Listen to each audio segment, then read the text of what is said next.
Olá a todos, Ferrell aqui novamente, e no vídeo de hoje estarei dando dicas de alguns aplicativos muito interessantes para computadores. Então vamos para o vídeo, vai ser bem legal.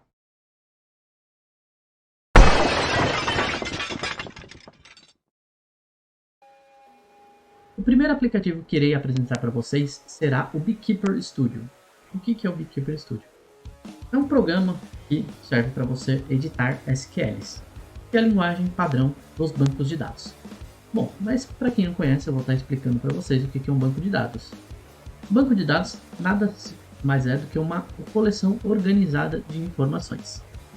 E o que seria essa coleção organizada de informações? Vamos supor que você faz um cadastro aí para alguma loja, né? Para comprar alguma coisa, né? E você preenche seus dados, como nome, RG, CPF. E esses dados, eles são armazenados dentro desse banco de dados. Então é isso que é o banco de dados, né? E no caso, o que diferencia o Beekeeper de outros editores SQL, né? Ele, Beekeeper, você pode estar editando códigos SQL de vários sistemas gerenciadores de bancos de dados. E aí tem uma diferença, né? Tem um sistema gerenciador de banco de dados e o editor de banco de dados. Então, no caso, você pode editar bancos de dados que foram criados nos sistemas Postgre, no SQL Server, o MySQL, entre outras opções, né? Então ele é bem completo em relação a isso.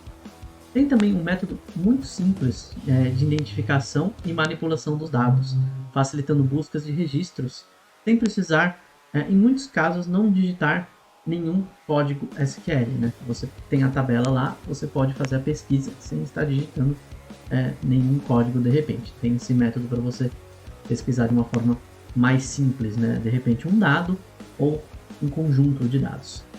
E a outra coisa muito interessante nele, né, que ele é um software multiplataforma. O que seria isso, um software multiplataforma? Ele tem versões tanto para Windows como para macOS e também para várias distribuições Linux. E um outro adendo, ele tem duas versões. A Community, que é gratuita, e ele também tem a versão Ultimate, que é paga e acaba tendo mais recursos em relação à Community. O que eu geralmente recomendo? Se você é um estudante de TI, você não vai precisar pagar a versão Ultimate, né? E dependendo dos projetos mesmo, tendo um projeto aí que você está desenvolvendo para alguém, você não precisa estar usando a versão Ultimate para esses casos, só se de repente para grandes empresas, mas para uso pessoal, para estudar, né?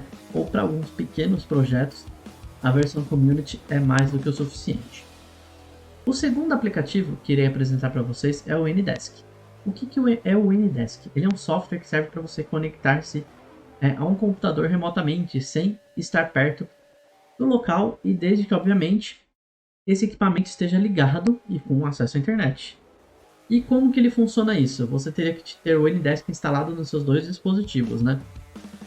E aí o que faz? É feita cada dispositivo ele tem um código de acesso, né? E tem uma senha. E você pega esse código de acesso e insere no outro dispositivo, que aí você consegue fazer a conexão. É muito útil isso para caso de repente você trabalhe longe, né? E você, por exemplo, se você tem muitos dados que você tem de repente dois computadores. Aí você tem dados que fica no seu computador desktop, né, que é aqueles computador de mesa, e você tem um notebook. E aí você viaja com o notebook, você pode deixar o seu computador ligado e de repente do outro lugar que você está com o notebook na sua viagem, você pode estar conectando ele. O caso de repente, você tem uma máquina pessoal, uma máquina da empresa e você precisa de repente acessar algum dado de uma máquina para outra, né? Você também pode estar usando o AnyDesk desde que a política da empresa permita, nesse caso, né? E o mais interessante nele, né, é que ele, além das versões para computador, né, ou seja, você tem os computadores, no caso, de macOS, Linux e o Windows, né, você também pode baixar o AnyDesk para celulares. Ele tem uma versão para Android e também tem uma versão para iOS, né? E isso é muito interessante porque de repente você pode acessar alguns dados que você precisa, né, da tela do seu celular, né? e buscar essas informações que de repente também estão no seu computador. Isso é muito interessante, né? Só que tem uma coisa, a versão de Windows ela tá numa versão mais adiantada. As outras versões estão geralmente, em muitos casos, em versões que estão ainda abaixo da versão 7. Enquanto a da Microsoft, né, a versão Windows, o NDESK para o Windows, já está numa versão mais adiantada, mais avançada. E o terceiro que eu vou explicar para vocês, na verdade não é bem aplicativo, é um launcher para jogos, né, que você carrega os jogos. E eu estou falando no caso do Gizidum, né. O que o Gizidum é, né? Ele serve para você abrir e jogar o Doom. Como que funciona? Você de repente tem o WAD, né, do Doom, né, que você pode adquirir pela Steam, ou você tenha guardado em algum lugar há muito tempo atrás, né? E o que você faz? Você pega esse WAD, né? Você compra, né? Desde que você já tenha ele adquirido, né? E o que você vai estar fazendo? Você coloca esse WAD para ser dentro da pasta do Gizidum, né? E você consegue depois rodar o jogo, né? O Doom no caso, no seu computador, mesmo você não tendo mais aquela versão nativa de DOS, né? Então você consegue rodar ele via o seu sistema operacional mais moderno, né?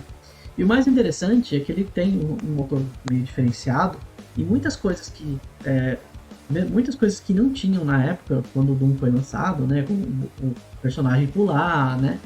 E outras coisas mais ali tipo, interessantes, né? O tipo de controle, né? Que agora é o padrão de jogos de primeira pessoa, é o WASD, né? Que na época não era assim. Agora você consegue jogar deste método, né? E também ele tem outros recursos que também na época não tinha. Então ele vai abrindo outros recursos. E o que você pode estar jogando nele? Você pode estar jogando o Doom clássico, Doom 2, né? Final Doom, Heretic, né? E outros jogos também, de repente, que acabem usando a mesma engine do Doom, que é aquele arquivos de extensão .wad, né? Inclusive, você pode achar vários mods na internet para incrementar o seu jogo aí do Doom, né? Tem várias versões que eles fazem, né? Porque o código hoje em dia do Doom é aberto, né? Então tem várias versões aí do Doom para você tá jogando aí, tá baixando, né? Tá pegando de repente pela internet, e outras modificações que de repente deixam o jogo mais brutal ou mais bonito, né? E aí você escolhe o que você pretende estar fazendo nele, né? E ele também é um projeto multiplataforma, né? Ou seja, ele tem versões para Windows, para Mac e também tem para Linux, né? Ou seja, é um projeto também multiplataforma.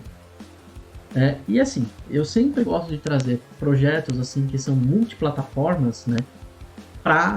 Porque eu acho que ele acaba ficando mais aberto para todo mundo, né? Eu no caso eu gosto de usar Linux no meu dia a dia, né? Eu uso Ubuntu. Mas outras pessoas de repente usam Windows, usam Mac, e ela pode também rodar esses aplicativos em qualquer sistema, independente dele ser Windows, dele ser Mac ou de ser uma distribuição Linux. Eu acho isso muito interessante. O caminho é que geralmente os softwares eles abracem essa ideia da multiplataforma. Eu prefiro softwares que são tratados mais desse jeito, onde você tem uma gama maior de dispositivos que você pode estar utilizando aquele aplicativo. E não se preocupe, gente, que eu irei fazer tutoriais mais específicos desse software. Esse vídeo foi só para apresentar essas minhas dicas, né? E no caso desses 3, vocês mais gostaram de qual? Quais que vocês acham que seria mais interessante eu estar fazendo um tutorial? Os 3, né? Ou o NDESK, ou o Beekeeper, ou o Gizidum, né? Qual que vocês acham mais interessante depois eu estar trazendo uma coisa mais elaborada deles, gente? E é só isso, gente. Vou ficando por aqui. Não se esqueça de você fazer um comentário aqui no vídeo, deixar o seu like e, caso não esteja inscrito, se inscreva aqui no meu canal. E eu vou ficando por aqui, gente. Muito obrigado a todos. E todos fiquem bem. Até a próxima e falou e até mais.